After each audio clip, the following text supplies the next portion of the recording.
नमस्कार। मैं दिनेश कुमार शुक्ला, कक्षा द्वादश, विषय हिंदी में पिछली क्लास में रस के बारे में आपको बताए थे, करुण रस और श्रृंगार रस। आज हम आपको हास्य रस और वीर रस के बारे में बताने जा रहे हैं।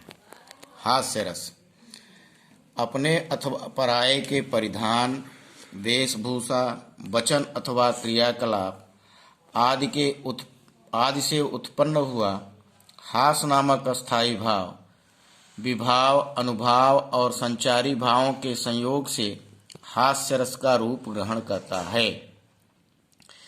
जैसे उदाहरण के लिए, नाना वाहन नाना वेशा, विहसे शिव समाज निज देखा, को मुखहीन विपुल मुख काहू, बिनु पद कर को बहुपद बाहू।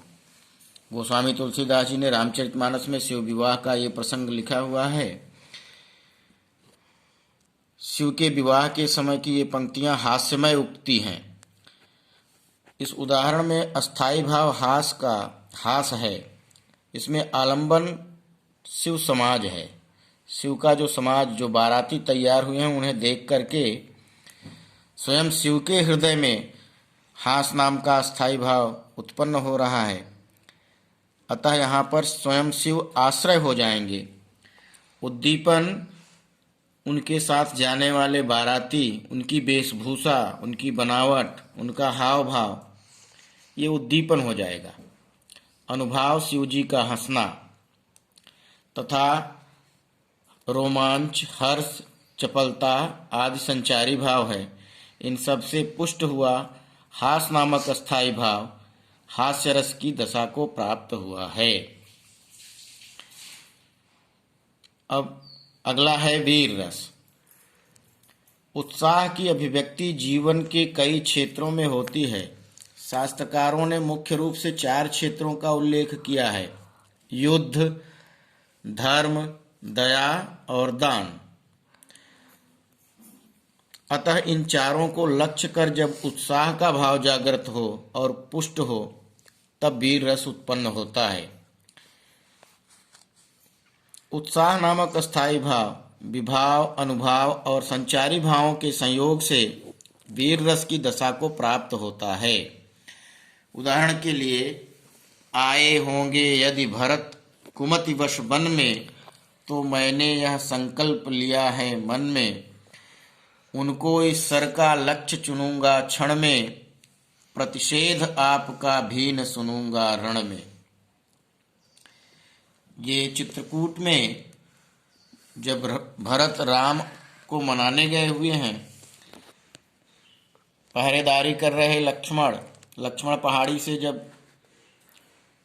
भरत को सेना सहित पूरी अयोध्या की प्रजा सहित आते देखते हैं, तो वे क्रोधित हो जाते हैं और आकर के राम से कह रहे हैं कि यदि भरत दुर्बुद्धि लेकर वन में आ रहे होंगे, तो मैंने भी यह संकल्प अपने मन में धारण कर लिया है, उनको इस बाण का तत्काल लक्ष्य चुन लूंगा, और यदि आप मना भी करेंगे युद्ध के क्षेत्र में, तो मैं मानने वाला नहीं हूं। अतः यहाँ पर इस पद में अस्थाई भाव उत्साह है, भरत आलंबन है और लक्ष्मण आश्रय हैं, क्योंकि लक्ष्मण के हृदय में वीरता का, उत्साह का स्थायी भाव जागृत हुआ है। उनके वन में आगमन का समाचार उद्दीपन है। लक्ष्मण के वचन अनुभाव हैं। उत्सुकता, उग्रता, चपलता आदि संचारी भाव हैं। इनसे पुष्ट उत्साह नामक स्थायी भाव वीर रस की दशा को प्राप्त हुआ है। अगला है शांत रस। संसार की निस्सारता तथा इसकी वस्तुओं की नश्वरता का अनुभव करने से ही चित्त में वैराग्य उत्पन्न होता है। वैराग्य होने पर शांत रस की उत्पत्ति होती है। इस प्रकार निर्वेद नामक अस्थायी भाव, विभाव, अनुभाव और संचारी भाव के संयोग से शांत रस का रूप ग्रहण करता है।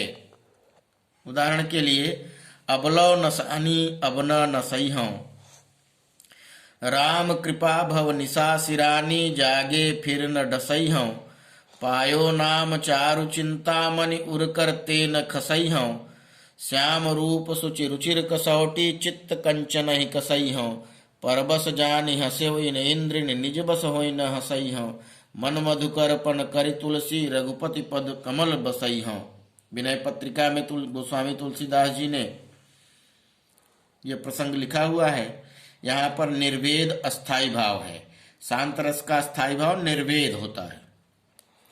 संसारिक असारता और इंद्रियों का उपहास उद्दीपन है।